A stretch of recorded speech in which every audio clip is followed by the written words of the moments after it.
বাজারে আসছে ইয়ামাহার নতুন মোটরসাইকেল। বিশ্বজুড়েই খ্যাতি রয়েছে ইয়ামাহা কোম্পানির বিভিন্ন বাইকের। তরুণদের কাছে বাইকগুলো আকর্ষণীয় হয়ে ওঠার মূল কারণ হচ্ছে শক্তিশালী, সাশ্রয়ী এবং স্টাইলিশ। তাছাড়া কোম্পানিটি তাদের অত্যাধুনিক প্রযুক্তি ব্যবহারের ফলে মোটরসাইকেলের পারফরম্যান্স এবং সেফটি নিশ্চিত করতে থাকে। এবার তেমনই সব ফিচার সামনে রেখে ভক্তদের জন্য নতুন কিছু নিয়ে হাজির হয়েছে ইয়ামাহা। অত্যাধুনিক প্রযুক্তির ব্যবহার নিশ্চিত করতে নতুন ইয়ামাহা এফজেড এসএফআই মোটরসাইকেলের ডিজাইনের সামান্য কিছু পরিবর্তন আনা হয়েছে এবং বেশ কয়েকটি নতুন কালারে পাওয়া যাবে মোটরসাইকেলটি।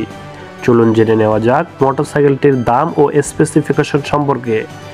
ইয়ামাহা এফজেড এসএফআই 2025-এর নতুন মডেলটি আগের তুলনায় কিছুটা ভিন্ন ডিজাইনের এবং অত্যাধুনিক ফিচারের সাথে বাজারে এসেছে, তাই মোটরসাইকেলটির দামও আগের মডেলের চেয়ে সামান্য কিছুটা বেশি বলে ধারণা করা হচ্ছে। দেশের বাজারে বাইকটির মূল্য প্রায় 3 লাখ টাকা। বিশেষ করে বাইকটির ম্যাট ব্ল্যাক, আইস ব্লু, ভার্নিলিয়ন, মেটালিক হোয়াইট এবং সাইবার গ্রিন কালারে পাওয়া যাবে, যা বাইকটিকে আরও স্টাইলিশ এবং আকর্ষণীয় করে তুলবে।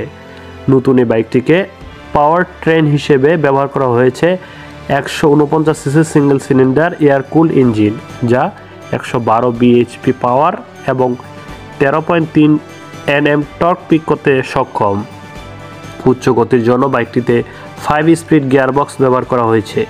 বাইকটিতে ব্যবহার করা হয়েছে 140 সেকশনের বড় rear tyre, single channel ABS traction control, Y কানেক্টরের সাথে সম্পূর্ণ ডিজিটাল ক্লাস্টার এবং এলইডি হেডলাইট রয়েছে।